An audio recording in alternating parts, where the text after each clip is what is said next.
The man admitted his confusion, merely guessing about the situation, and speculated whether the mysterious figure could also be a mutant. He noted that the two devastating spells hadn't caused any casualties and pondered if the mysterious figure could be a mutant. Zhu dismissed the thought as impossible and an overreach, but Quang Lan took the suggestion seriously. Meanwhile, at the border, Ning Feng announced his intention to undertake the job change task and inquired whether he could pass through. The men allowed him to pass, and he saw the Temple of Radiance. As he started walking toward the temple, he was unaware that someone was following him. It was Duan, trying to investigate him. A few days ago, at the exchange, the lady informed Wang that Duan had come to see him. Wang greeted Duan and told him that he had heard Duan wanted to buy a set of 4 transferred fighters' suits. The lady thought to herself that with such a high-level and handsome man as Duan, who was generous with his money, they wouldn't have to worry in the future if they could get Duan on board. Wang then mentioned to Duan that, coincidentally, they had an old customer who had just called and was ready to sell a 4 transfer fighters' suit. But this old customer only had 2 pieces at the moment, a top and a pair of pants. Duan inquired about the whereabouts of this old customer, to which Wang replied that the customer had some engagements today and couldn't make it. However, Duan noted that the details about the 4 transfers, 2 pieces, a top, and pants all matched key information about his master's relic. Although it hadn't been confirmed firsthand, the suit mentioned was most likely his master's. Duan asked Wang if he could tell him where his old customer was and said he could pay for the information, which surprised Wang. Wang wondered about the coincidence, remembering that just as Ning Feng said he was going to sell the suit, Duan showed up asking about it, as if it had been planned. Wang then recalled that his old customer had mentioned going to a neighboring city for some business and suggested he should call to confirm. Later, Wang inquired if Duan had already left, and the lady confirmed she had seen him off. She then asked if something was wrong, and Wang shared that he had someone investigate Ning Feng's background previously. It was discovered that Ning Feng's parents, both ordinary 2-star professionals, had disappeared in an accident when Ning Feng was young, leaving Ning Feng alone. Ning Feng had attended the 7th middle school in the city and awakened at 18. But he was only a 1-star professional. Upon hearing this, the lady was surprised and told Wang that she thought Ning Feng was impressive, but it turns out that Ning Feng was so unremarkable. She mused that she had always thought there was something off about Ning Feng, looking so poor, but now it was exposed. She then questioned where Ning Feng had acquired the items he sold at their trading post, given that a 1-star professional couldn't obtain such valuable items. Wang replied that this was the problem, and although Ning Feng was friends with the daughter of the Wang family group, the Wang family group hadn't helped him much. The lady noted that Duan seemed very unhappy earlier, and asked Wang if Ning Feng's suit could have been stolen. Wang responded that it might not have been stolen, but it was probably not obtained through legitimate means, and this time, Ning Feng seems to have provoked someone he shouldn't have. The lady excitedly replied that a 4 transfer expert is a top figure even in Beishan province, and concluded that Ning Feng's items must have been stolen, which piqued her interest in Ning Feng. Back at the Temple of Radiance, Duan was hiding behind a rock, silently following Ning Feng.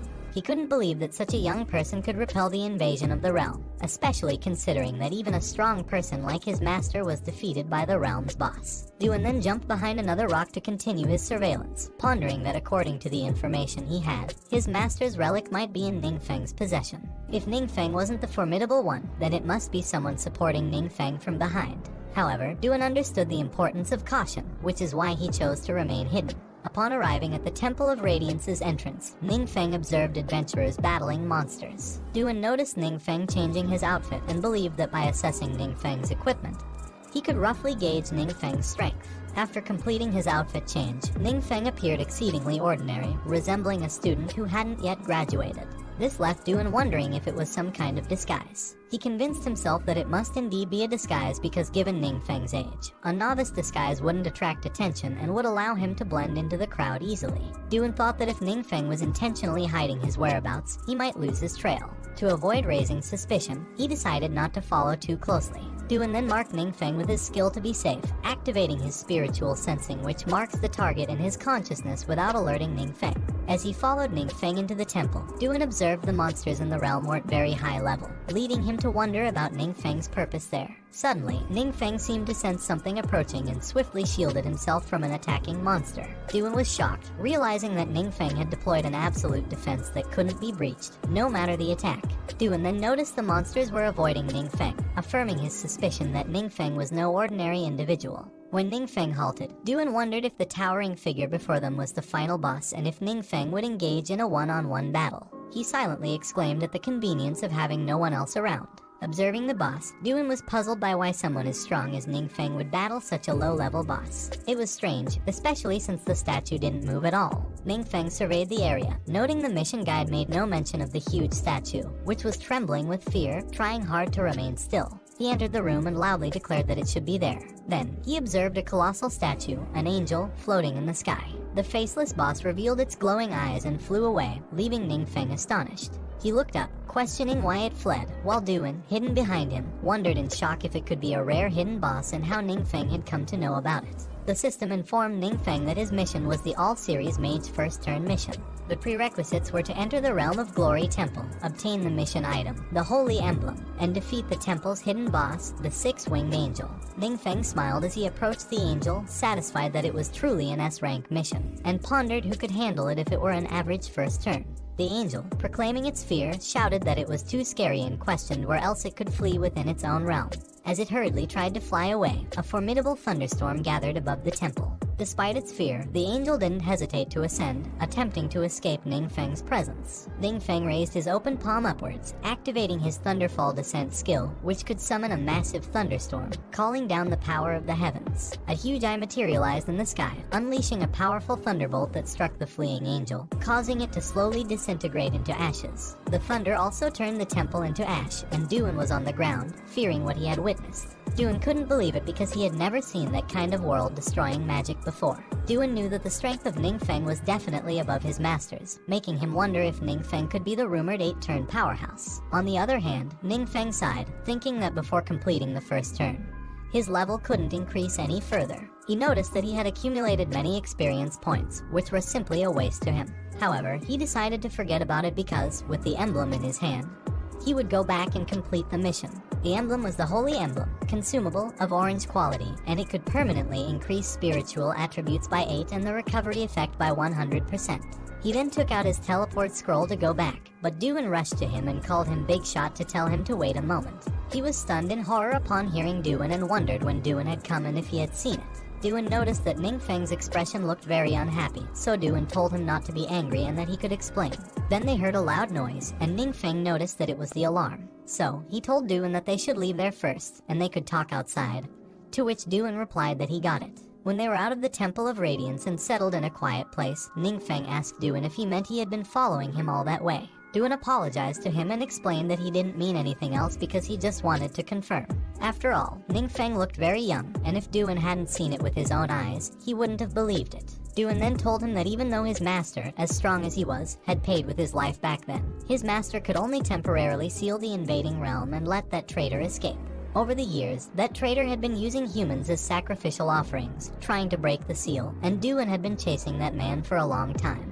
But without success, Ningfeng knew that Duan was a 4th-turn powerhouse and thought that if Duan hadn't revealed himself, he wouldn't have noticed at all. But he knew that in the end, it was because his level was too low, and at that rate, exposure was just a matter of time. Duan was in horror when he noticed that Ningfeng suddenly fell silent and wondered if Ningfeng could be planning to silence him to cover his tracks. Duan then told him that he really appreciated him avenging his master, so if he ever needed anything in the future, he should let him know. Ningfeng knew that Duan's level was not low and Duan was a lone wolf, so if he could establish a good relationship with Duan, he guessed it would be useful. He then told Duan that he didn't want anyone else besides him to know about today's matter, and Duan confidently replied that he could rest assured that he would keep that secret. Duan knows that Ningfeng's magic carries a strong dark power, but it does not harm the innocent. Moreover, Ningfeng repelled the realm invasion and saved the entire city. So, no matter the reason, Duan knows that Ningfeng deserves his respect. They then walked to leave, with Duan looking at Ningfeng and deciding to settle down in Kinyu City since he has nowhere else to go.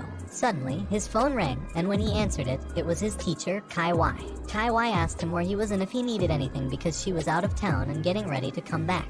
She also tells him that there is something she'd like to ask him about and they can talk when she gets back. He agreed and ended the call, wondering why Kai Wai suddenly called him. Meanwhile, in some rooms, Quang Lan asks Kai Wai how it went, and Kai Wai replies that from the tone of the conversation, it doesn't seem like there is anything wrong and Ningfeng is already preparing to come back.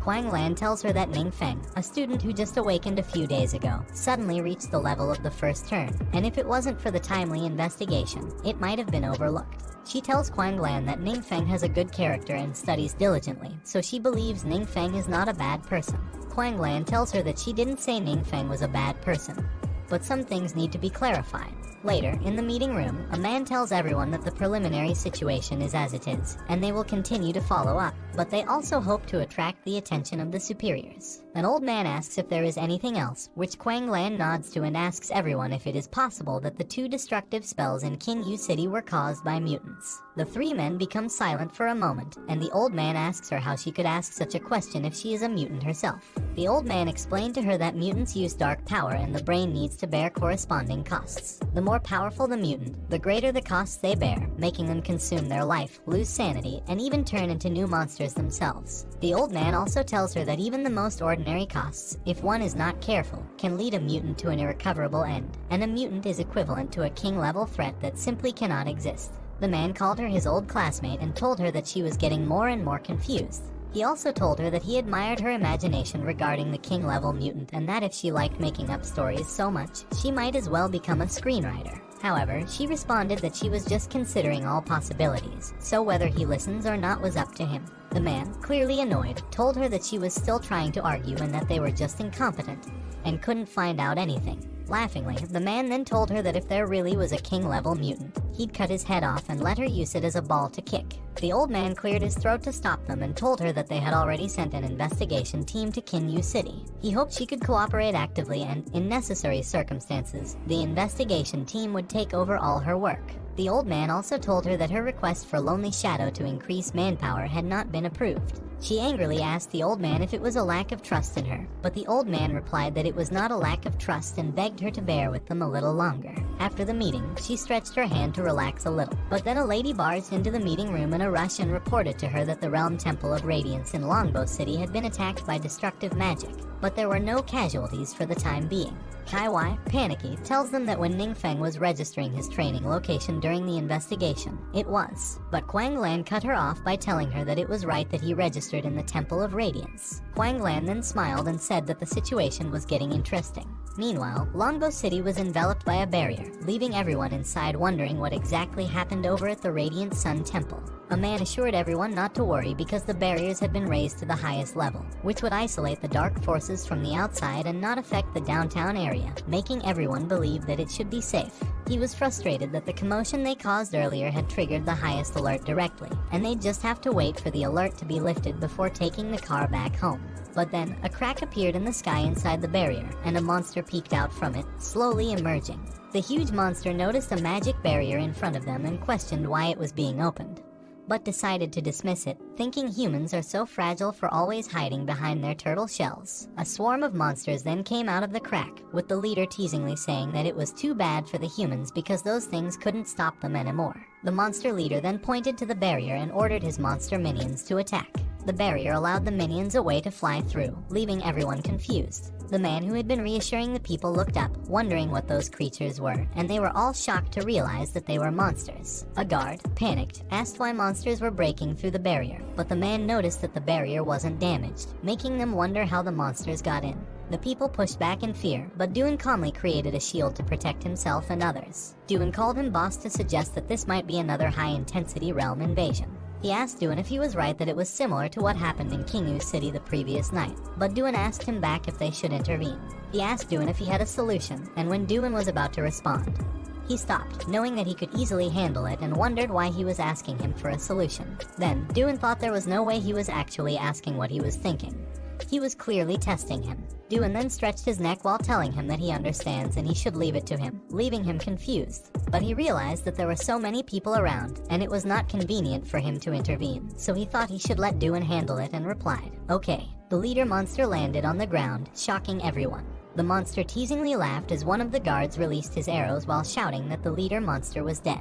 However, the leader monster easily blocked them with his sword. Another guard appeared behind the leader monster to attack, but with a swift backswing of his sword, the leader monster instantly killed the guard. In horror, the guard questioned how it was possible, shouting that they couldn't even touch him. The leader monster, piercing his sword into the ground and dragging it as he walked, expressed disappointment, thinking there would be some strong humans to challenge him.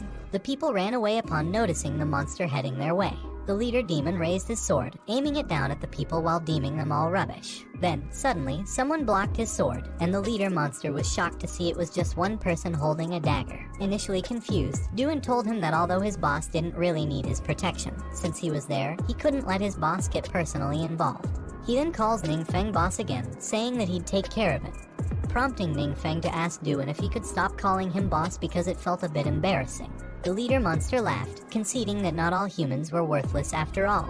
But Duin, pushing the leader monster's sword, sending the leader monster away, slightly damaging him. Before the monster could regain his composure, he was shocked to find Duin in front of him with daggers. Duin then easily slashed the leader monster into pieces within seconds, leaving the onlookers in disbelief. They questioned the level of Duin's strength, as the monster stood no chance, and exclaimed that Duin possessed considerable skills, likely indicative of a high star hidden class. Duin walked back to Ningfeng while the leader monster exploded into pieces behind him. Duin, a level 137 legendary martial artist, represents a 5-star hidden class. Ningfeng, incredibly amazed by Duin's combat prowess, calmly informed Duin that there was something else there. The monsters rushed back to the portal, realizing that their leader was killed, and the archers began to strike back, now confident they could handle the smaller monsters. Duin asked him if he needed to do anything else, but he just gave Duin a thumbs up and told him that he had done great. The people couldn't believe that a formidable fighter like Duin showed such respect to a young man, making them wonder how powerful the young man was and if he could be the son of some prominent family, traveling with guards for experience. Duin then showed the loot dropped by the leader monster and gave it to him.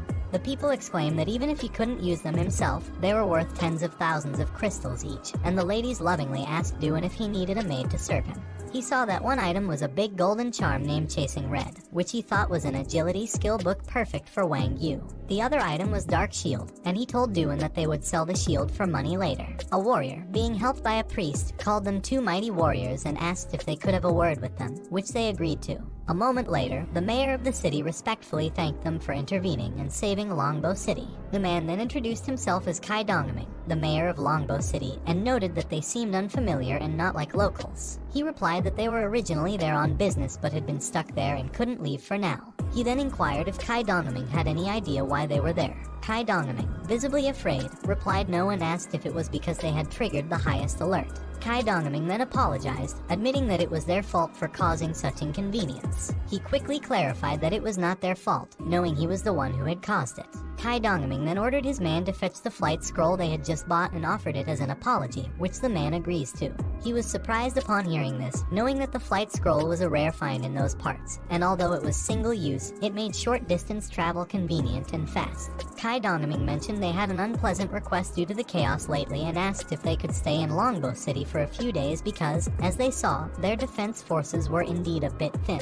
He apologized to Kai Dongming, explaining that his schedule was tight and he might not be able to fulfill his request. The truth was his class transformation only had 3 days left, and if delayed, the first transformation would never be completed. He then asked Kai Dongming if he thought he was very idle, making Kai Dongming fearfully reply that it was their oversight. The man then handed Kai Dongming the scroll he wanted and offered him the Supreme Black Card from the Yuancheng trading post as a small token of appreciation. He was shocked upon seeing it, having heard that the Supreme Black Card from the Yuancheng trading post is only given to a select few successful individuals, granting various privileges. This made him realize why Kai Dongming could afford a flight scroll and guessed that Kai Dongming's status must be extraordinary. Duin grabbed the gift and thanked Kai Dongming with a smile. The mayor expressed his hope for them to just accept it, otherwise, he was really worried about being blamed. He asked if they could seek help from them if Longbow City encountered danger in the future. He replied that there was no problem with that, as long as he had the time, making everyone cheer, believing that Longbow City was now safe. They then used the flight scroll and happily enjoyed their fast flight. Meanwhile, in Qingyu City, at the class transfer hall, the cleric happily announced to them that Wang Yu had emerged. Cheng and Wang Yu then came out of the hall, but she looked up when she felt something coming and saw purple and green lights fly past them at full speed. Cheng asked her what was wrong, and she replied that she just saw 2 people flying by, guessing one of them seemed to be Ningfeng. Cheng, skeptical, remarked that the flight scroll costs thousands of crystals, which a poor guy like Ningfeng couldn't afford. He also questioned what Ningfeng was doing at the class transfer hall since he had just awakened. She sternly warned Cheng that if he ever spoke ill of Ningfeng again, she would make him regret it. Cheng stepped back in fear, wondering why he always brought up a worthless loser, and what was wrong with him compared to Ningfeng. The cleric then diverted their attention by inquiring about her second transformation tasks. Cheng proudly stated his was a grade, lamenting he didn't achieve an S grade. The Berserker man reassured Cheng that an A grade was already commendable and only the luckiest could get an S grade. The mage man added that completing a second transformation at 18 was already an achievement coveted by top universities, and A grade tasks were rare opportunities. The cleric then turned to Wang Yu, who silently looked down, prompting a pause from the group. The cleric noted Wang Yu's strange expression and speculated if she had drawn a task below C rank. Chen smugly thought that even the praised genius girl has her off days, as the task level directly affects attribute bonuses and skill unlocks. Chen consoled her not to be too upset and to just work hard to catch up in the future, offering his help if she fell behind with a C grade task, thinking it was quite a setback. She angrily informed Cheng that she was not upset about an A grade, so she wouldn't be upset about an S grade, leaving her whole team shocked. The cleric asked her why she hadn't said so earlier, and she replied that it was because her situation seemed different from others, revealing her task had unlocked a hidden class never seen before. Well...